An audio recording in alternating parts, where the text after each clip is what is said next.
तर नमस्कार मित्रांनो, नजर दोष काढण्यासाठी काही अ, अत्यंत प्रभावी उपाय आहेत. जर नजर लागली असेल, तर हा उपाय नक्की करून बघा. नमस्कार मित्रांनो, आज आपण अशा विषयाबद्दल बोलणार आहोत, ज्यावर अनेक लोकांचा विश्वास आहे. नजर लागणे.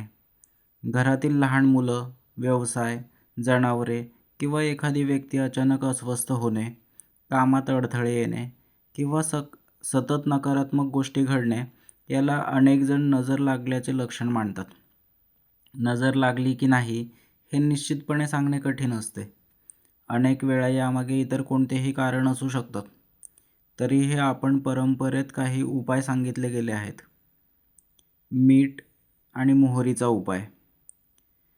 तर मित्रांनो, हा उपाय अत्यंत प्रभावी उपाय आहे. एक मूठ खडे मीठ आणि थोडी मोहरी घ्या. ज्याला नजर लागली आहे त्या व्यक्तीभोवती 7 वेळा फिरवा आणि नंतर ते अग्नीत टाका. हा उपाय अनेक घरांमध्ये केला जातो आणि अतिशय प्रभावी उपाय आहे. दुसरा उपाय आहे लाल मिरचीचा उपाय. यामध्ये आपल्याला 7 लाल सुक्या मिरच्या घेऊन ज्या व्यक्तीला नजर लागली आहे त्या व्यक्तीच्या डोक्यापासून पायापर्यंत 7 वेळा उतरवून जाळल्या जातात. हा एक पारंपरिक उपाय ग्रामीण भागात प्रचलित आहे. उपाय तिसरा, लिंबू आणि मिरची.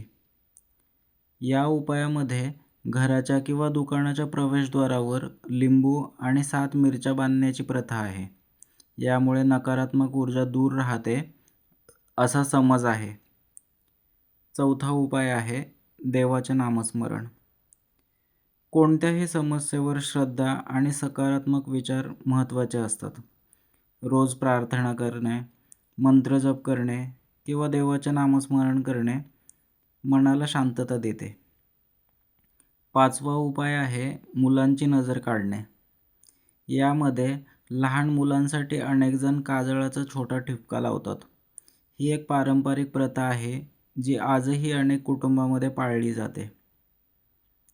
यामुळे नवीन व्यक्तीची बाळाला नजर लागत नाही.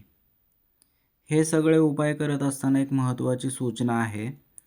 नजर लागल्याचा संशय असला तरी एखादी व्यक्ती आजारी असेल, सतत त्रास होत असेल किंवा गंभीर समस्या असतील तर डॉक्टरांचा किंवा संबंधित तज्ज्ञांचा सल्ला घेणे आवश्यक आहे. पारंपरिक उपाय श्रद्धेचा भाग असू शकतात, पण वैद्यकीय उपचारांची जागा घेऊ शकत नाहीत. मित्रांनो, तुम्ही नजर लागण्यावर विश्वास ठेवता का? तुमच्या घरातील कोणते पारंपरिक उपाय आहेत? कमेंटमध्ये नक्की सांगा. व्हिडिओ आवडला असेल तर लाईक, शेअर आणि चॅनलला सबस्क्राईब करायला विसरू नका. धन्यवाद.